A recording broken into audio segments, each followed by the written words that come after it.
신부 화장에 대해서 이제 말씀을 잠깐 드릴게요. 신부 화장은 항상 저는 제품을 설명할 때 이 제품은 어떤 원료로 만들어졌고 어떤 기작을 나타내서 효과가 어떻게 나타나는지 항상 그 부분을 설명을 많이 드리는 편이거든요. 이 신부 화장에 만들어진 원리는 지방산을 특수 가공을 했다고 말씀을 드릴 수가 있습니다.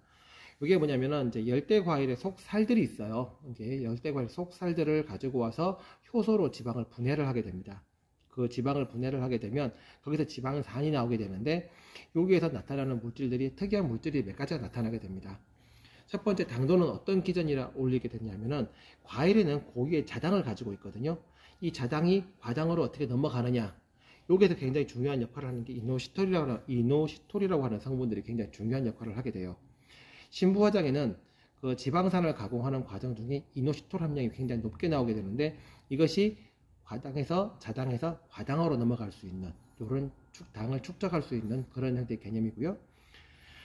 통상적으로 시중에는 스테비아라든가 많은 당을 직접적으로 공급하려고 하는 제품들이 있습니다. 당을 직접적으로 공급을 하려고 하면 과일은 실질적으로 당을 직접적으로 투입했을 때 과일로 전이가 되지 않게 되거든요. 그런데 이 제품은 자당에서 과당으로 넘어갈 수 있는 그 매개체를 이용해서 스스로 당을 축적하고 저장할 수 있게 만들어주는 개념을 가지고 있고요. 자, 두 번째로는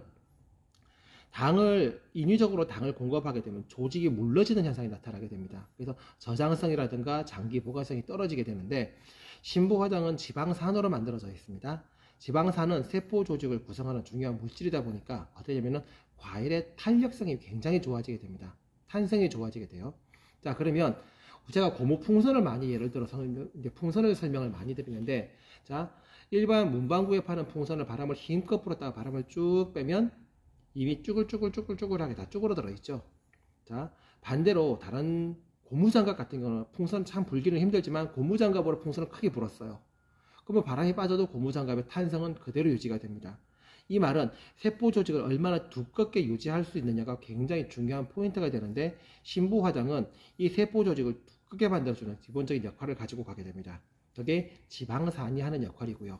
자, 그러면 지방산이 들어가서 이 자체가 세포벽을 두껍게 만들고 자당이 과당으로 넘어갈 수 있게 촉매를 하게 되면 이 세포 안에 저장 양분 자체가 굉장히 풍부하게 되고, 그러면 탄성이 좋아지게 되고 맛이 좋아지게 되고 그런 특성을 가지고 가게 됩니다. 자, 인위적으로 당을 올리게 되면 당 맛이 쓴맛이 나게 되거든요. 달다 못하다 너무 단 것이 어느 정도 임계점이 넘어가면 쓴맛이 나게 되는데, 이 신부 화장 같은 경우에는 그런 개념이 아니기 때문에 스스로 생산된 당을 자연 축적하는 개념으로 가기 때문에 어떤 맛이 나냐면 맑고 상큼하고 과일 고유의 맛이 나게 됩니다. 자, 또 하나는 당을 올리기 위해서는 임의적으로 나무를 스트레스를 주거나 노화를 시키거나 하는 그런 방법을 사용하게 되는데, 신부 화장은 안에는 자당이 과당으로 넘어가는 과정 중에서 탄질비가 맞게 됩니다. 탄질 발환사가 맞게 된다는 것은 작물이 생육적으로 굉장히 안정화되는 부분이 있거든요.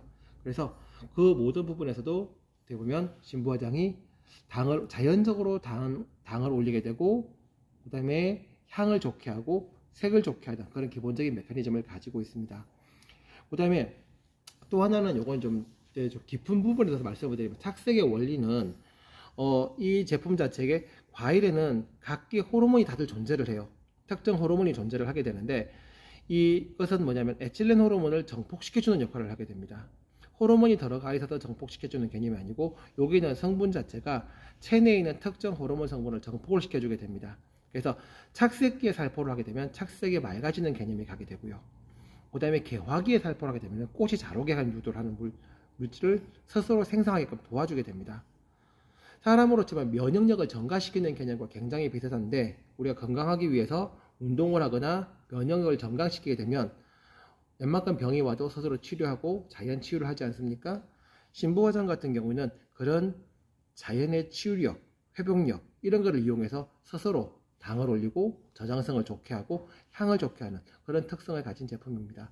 사용 방법 같은 경우에는 각기 작물마다 사용이 좀 다 다릅니다. 샤인머스켓 같은 경우는 통상 수확 2주에서 3주 전부터 사용을 하게끔 되고요. 그 다음에 이제 망감류 같은 경우는 수확 통상적으로 한 80일에서 90일 전부터 사용을 하게 되면 가장 효과적으로 지금 나와 있습니다. 그리고 과수, 사과 같은 경우는 수확 45일 전부터 착색에 달하는 기본 원리를 가지고 있습니다. 저도 그런 원리로 설명드리면 될 것 같습니다.